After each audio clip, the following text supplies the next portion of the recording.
L'UE, les États-Unis et la Chine peuvent avoir des divergences marquées sur des sujets comme le commerce, la politique et la sécurité. Mais s'il y a une chose sur laquelle ils peuvent tous être d'accord, c'est la nécessité de lutter contre le changement climatique.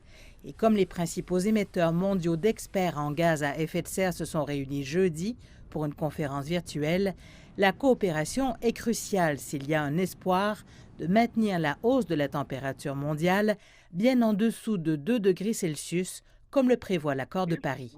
Je crois qu'il y a un énorme potentiel pour que les trois parties travaillent ensemble, mais la coopération n'a pas toujours été facile. Mais je pense que si nous pouvons tous convenir que d'ici au milieu du siècle, si toutes les parties peuvent s'entendre sur la neutralité carbone, que ce serait vraiment un grand accomplissement. Chacun s'est déjà fixé des objectifs climatiques ambitieux. L'UE veut être complètement carboneutre d'ici à 2050.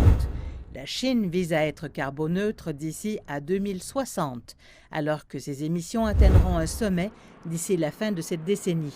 Et les États-Unis visent à réduire de moitié leurs émissions d'ici à 2030. Ces objectifs sans politique pour les atteindre ne valent pas grand-chose en termes de ce que l'atmosphère voit.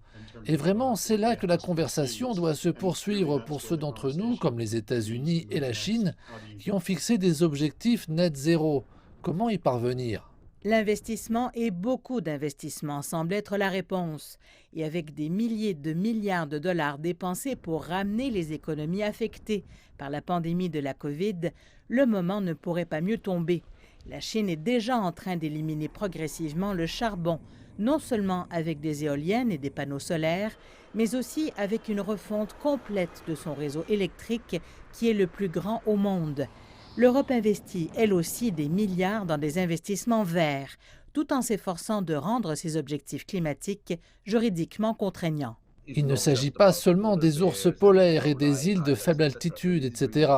Mais il s'agit vraiment de la population des pays qui seront menacés par les impacts du changement climatique, que ce soit sur la santé, sur le plan économique ou tout autre problème.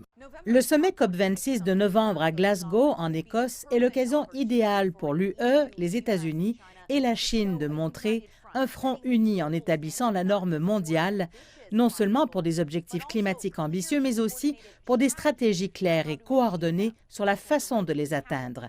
Parce que pour vraiment lutter contre le changement climatique, chaque nation doit monter à bord.